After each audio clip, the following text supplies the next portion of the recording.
Student, अब हम exercise 4.3 की ओर बढ़ते हैं। 4.3 के अंदर हम लोग उसको सॉल्व करने से पहले हम लोग उसका बेसिक थोड़ा सा देख लेते हैं। जो क्या बता रहा है, कोण, इट मीन्स एंगल।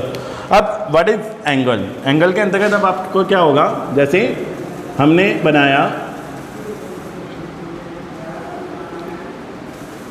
इस तरह से, ठीक है, यह ए बी और सी। अब ये जो लाइन है वो तो ए कहला रही है, ये लाइन, ये हो गया आपका ए बी, ये हो गया आपका बी सी, ठीक है। तो इसके अंदर अब जो है एंगल क्या होगा, इसके अंदर एंगल जो है वो होगा ये, यानी जब इस तरह से जब दो लाइन्स हो, ठीक है, उनके जो बीच का जो कोण जो एंगल बन रहा है यानी कोण बनता है वो कोण है, ठीक है, ध्यान रखिएगा। तो अब ये जो कोण है इसको अंदर ये तो क्या कहलाएगी आपकी साइड्स, ये क्या कहलाती हैं, साइड्स या आर्म्स, ठीक है। और ये जो पॉइंट है ये वाला, ये क्या कहलाता है, वर्टेक्स, ठीक है, ये यानी भुजाएं कहलाएगी। और ये भुजाएं हो गई और इसके बाद में ये क्या कहलाएगा, इसका शीर्ष। आ गया समझ में, ये तो क्या हो गया, शीर्ष, ठीक है। अब इसके बाद जो नेक्स्ट पॉइंट है हम लोगों को समझने के लिए वो हो गया आपके सामने। अब इसमें कुछ आगे पॉइंट आएगा, वो है इस तरह से। यदि आपको कहा जाता है कि इंटीरियर पॉइंट, क्या बोला जाता है, इंटीरियर, तो इंटीरियर पॉइंट जो होगा वो कहाँ होगा, इनमें, यानी अंदर की ओर। और यदि बोला जाता है एक्सटीरियर, तो एक्सटीरियर कहाँ होगा, बाहर की ओर। यानी ये जो आपके सामने जो एंगल बना हुआ है, नहीं का, आपके सामने जो आकृति बनी हुई है, शेड बना हुआ है, इस शेड के अंदर यदि कोई पॉइंट हो तो वह तो इंटीरियर पॉइंट हो गया, और यदि वो पॉइंट बाहर की ओर हो तो वह एक्सटीरियर पॉइंट हो गया, ठीक है। ये ध्यान रखिएगा आप लोग, ठीक है, आगे आपको समझ में। और ये जो आगे तक, अब आपको ही पता है कि ये जो लाइन है वो आगे तक भी जा सकती है, तो ये क्या कहलाएगी फिर आपकी रेज, आगे तक जा सकती है इसका चांसेस, ठीक है। तो ये इंटीरियर पॉइंट और ये एक्सटीरियर पॉइंट होता है, ये ध्यान रखिएगा आप लोग। और इसके अंदर अब हम लोग इसके कुछ क्वेश्चन देखते हैं जो कि 4.3 के है। क्या है 4.3 का फर्स्ट क्वेश्चन, क्या कह रहा है कि name the angles in the given figure.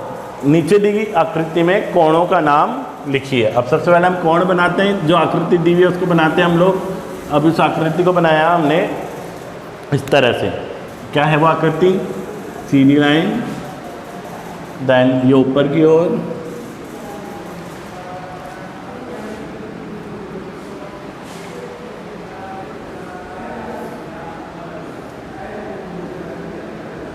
इस तरह की एक आकृति है जिसको नाम दिया हुआ है A B C D, A B C और डी। अब आपको क्या कहना है, name the angles in the given figure. यहाँ पे आपको एंगल्स बताने, कहाँ पे एंगल्स है और उनका नाम लिखना है, ठीक है। तो क्या आप कर सकते हैं, बिल्कुल आप लोग इसको कर सकते हैं। देखिए इसके अंदर जो एंगल है कहाँ पे बन रहा है, अभी हमने पहले वाली आकृति में देखा था, तो इसका एंगल कहाँ पे बन रहे थे, इसके एंगल बन रहा है 1, it means A angle, B और सी पे बी एंगल, सी और डी के ऊपर सी एंगल, और डी और ए पे डी एंगल। चार कितने एंगल बन रहे हैं, 4। कितने एंगल बने, 4। अब हमें उन एंगल्स के बारे में लिखना है, 4 एंगल कौन कौन से बन रहे हैं। पहला एंगल कौन सा बन रहा है, बी, यहाँ से ले लीजिए वाली, है ना, बी ए डी। पहला एंगल कौन सा बना आपका, एंगल बी ए डी। दूसरा जो एंगल बन रहा है, यानी यहाँ पे एंगल कौन था, एंगल कौन सा है, ए, आपको भी दिख रहा होगा। अब आप बी एंगल बनेगा, तो बी एंगल कब बनेगा, जब आप इसको आगे की ओर बढ़ाएंगे। तो बी के एंगल कब बना, ए बी और सी कब बना, ए बी सी। इसमें कौन सा एंगल आ गया, बी एंगल। अब थर्ड जो है वो कौन सा होगा, सी एंगल होगा। तो सी एंगल कब बनेगा, बी सी और डी। कब बना एंगल बी सी और डी। और डी एंगल कब बनेगा, सी डी ए। कब बना, सी डी और ए। तो ये चारों एंगल लगे ए बी सी और डी। और हमेशा एंगल कहाँ आता है, बीच में, सेंटर के अंदर। तो ये चारों एंगल में यहाँ पे बीच में सेंटर में आ रहा है और इस तरह से ये हमारे सामने एक जो है शेड भी बन गया है। ठीक है, आ गया आपको समझ में। इसके बाद अब हम देखते हैं question number next second question देखिए। In the given diagram name the points. आपके सामने एक डायग्राम बनाया हुआ है, उसके अंदर आपको कुछ जो पॉइंट्स हैं उनके बारे में आपको बताना है।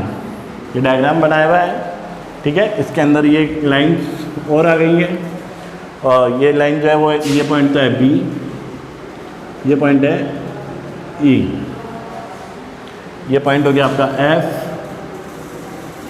ठीक है। और ये पॉइंट हो गया आपका एफ और ये पॉइंट हो गया आपका डी। और ये पॉइंट वो बोल रहा है ओ, ये पॉइंट बोल रहा है सी और एक अंदर के और है वो बोल रहा है आपका ए।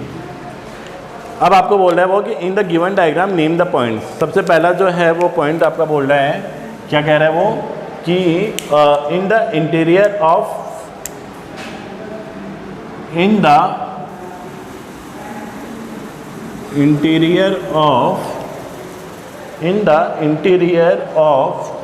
एंगल डी ओ ई, ठीक है।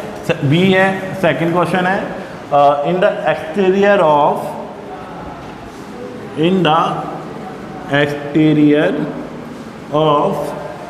Angle E O F. और इसके बाद सी है थर्ड, यानी on angle E O F. ये कुछ दिया हुआ है आपके सामने, ठीक है। अब हमें कहना है इसको सॉल्व, तो कैसे करेंगे। सबसे पहले क्या बोल रहा है, in the interior of angle D O E के अंदर हमें बताना है, name the points. D O E के अंदर हमें पॉइंट बताना है। तो देखिए सबसे पहले इंटीरियर का मतलब क्या होता है, जो अंदर की ओर हो।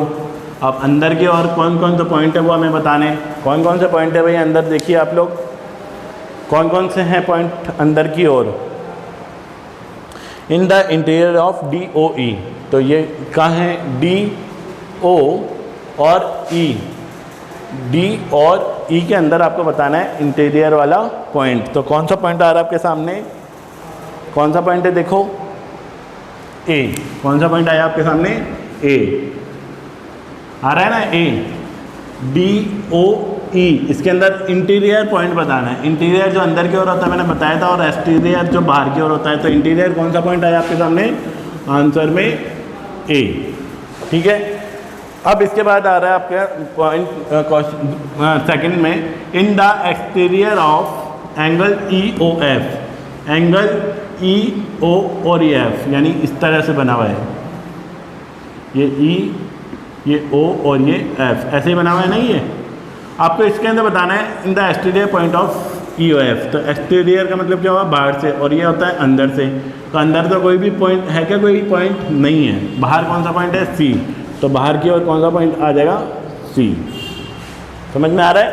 और इसके बाद और भी है क्या, देखो सी भी है, और इसके बाद में कौन सा है, ए भी तो आ जाएगा, क्योंकि ए इधर बना हुआ है।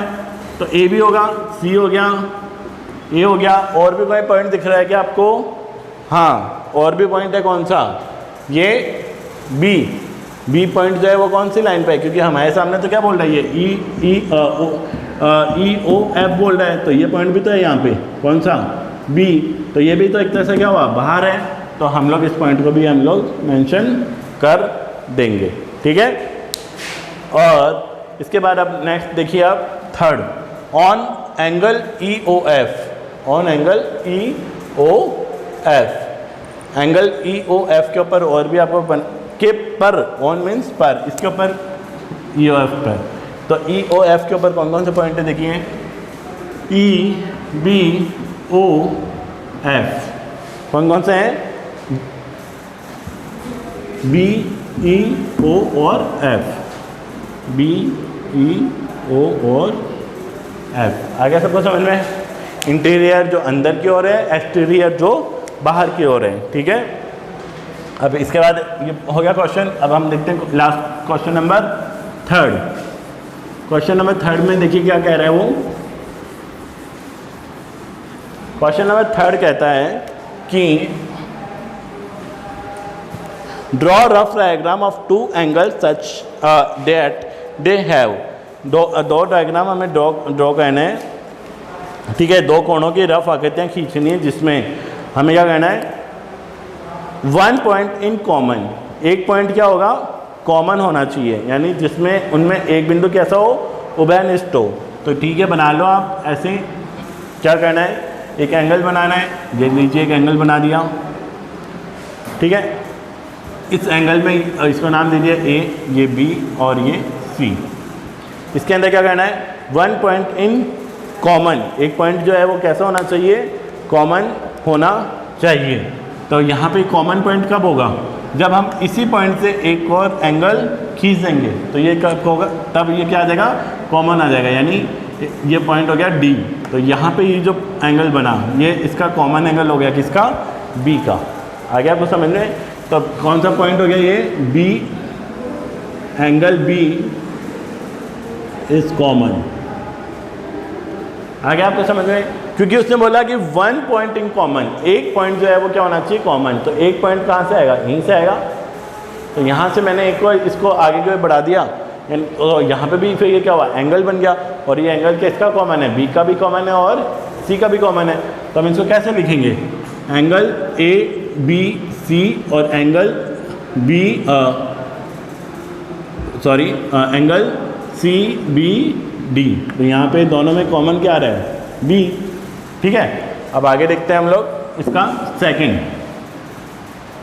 सेकंड के अंदर क्या बोल रहा है वो, बी में कि 2 पॉइंट्स इन कॉमन, 2 पॉइंट कैसे होने चाहिए, कॉमन होने चाहिए। ठीक है, अब 2 पॉइंट कौन कौन से कॉमन हो सकते हैं आप देखिए। वापस हम लोग एक वो बना लेते हैं, बना लिया। अब इसके अंदर ये हो गया ए, ये हो गया बी और ये हो जाएगा आपका सी या ओ, जो भी आप माने। ये हो गया ए बी और ये ओ। अब इसमें क्या कहना है, 2 पॉइंट कॉमन बनाने हैं। ठीक है, 2 पॉइंट्स इन कॉमन, तो एक पॉइंट तो आपका ये वाला है ही। ठीक है, अब दूसरा जो पॉइंट है वो भी कहाँ बनेगा आपका, इधर। ठीक है, तो अब इसके अंदर कॉमन कौन कौन से पॉइंट हो गए आपके, एक तो ये ओ और ये बी। ठीक है, यहाँ पे ये बी पॉइंट भी हो गया और यहाँ पे ये भी हो गया। तो यहाँ पे कौन कौन से हो गए, बी एंड डी पॉइंट इसके कॉमन आर कॉमन। ठीक है, आगे आपको समझ में, डी ओ कह लो चाहे डी कह लो, इसे सॉरी, ए बी एंड सी। अब इसके बाद सी पॉइंट है, 3 पॉइंट्स इन कॉमन। अब आपको क्या बनाना है, 3 पॉइंट्स जो हैं वो क्या करना है, कॉमन बनाने हैं। पॉइंट बी एंड डी हो गया ना, क्योंकि यहाँ पे भी एक पॉइंट था ये, और यहाँ पे भी कौन सा पॉइंट था, ये। तो 2 पॉइंट हो गए, बी और डी। थर्ड आपके सामने सी है, जहाँ पे क्या करना है, 3 पॉइंट्स इन कॉमन, 3 पॉइंट जो है वो क्या बनाने हैं, कॉमन बनाने हैं। ठीक है, बना लीजिए, ऐसे बना लीजिए आप। ये हमने एक बना लिया, इसके अंदर 3 पॉइंट बनाने हैं। तो वापस वही हमने क्या किया, इस तरीके से बना लो। तो एक तो पॉइंट हो जाएगा, एक तो पॉइंट आ जाएगा आपका ये वाला ए बी और ये सी। इसमें एक पॉइंट तो आपका हो जाएगा, और इसमें हमें 2 पॉइंट और देने हैं। तो ये लीजिए आप 2 पॉइंट और दे दीजिए, टी और पी। ठीक है, तो 3 पॉइंट बनाने हमें कॉमन, तो ओ टी और पी, ओ टी और पी। ठीक है, अब 4 देखिए आप, 4 देखते हैं हम लोग। 4th में कह रहा है 4 पॉइंट्स इन कॉमन। अब हमें कितने पॉइंट बनाने हैं, 4 पॉइंट जो है वो क्या बनाने हैं, कॉमन बनाने हैं। ठीक है, ए ओ बी ये बनाया हमने, सी। ठीक है, 4 पॉइंट कॉमन बनाने। तो 4 पॉइंट में हमने क्या देखा था अभी, यहाँ पे ये 2 पॉइंट तो हम लेकर आ ही गए थे, कौन सा, T और P है ना। अब 1 2 और ये 3 वो भी तो था, ये 3 पॉइंट। अब 4 पॉइंट हम क्या बना लेते हैं, इधर बना लेते हैं, ये लीजिए S। तो 4 पॉइंट कौन से हुए, O T P और S पॉइंट बनाने केवल। और फिफ्थ है, क्योंकि ड्रॉ करना है रफ में ही, ठीक है। और फिफ्थ है 1 रे इन कॉमन। अब हमें क्या करना है, एक रे बनानी है जो कॉमन होनी चाहिए। ये लीजिए, ये हमने कॉमन रो बना दी, ठीक है। ये A, ये B, ये C, O और ये B।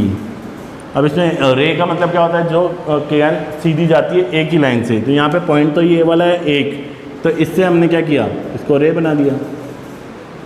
तो ये आगे की ओर सीधी जा सकती है, आप भी जानते हैं। तो ये क्या हो गई, इसको हमने नाम दे दिया Q। क्या नाम दिया, Q। तो अब आपके सामने जो रे है वो क्या है, Q इज दी कॉमन रे, ठीक है। तो ये आपके सामने 4.3 भी कंप्लीट हो गई है। इसके आप लोग इसके जो एग्ज़ाम क्वेश्चन हैं इनको अपनी कॉपीज़ के अंदर अच्छे हैंड राइटिंग में अच्छे पेंसिल का यूज़ करते हुए इन सारे डायग्राम्स को अपने हिसाब से बनाएंगे और इनके सारे क्वेश्चन सॉल्व करेंगे, ठीक है। Thank you.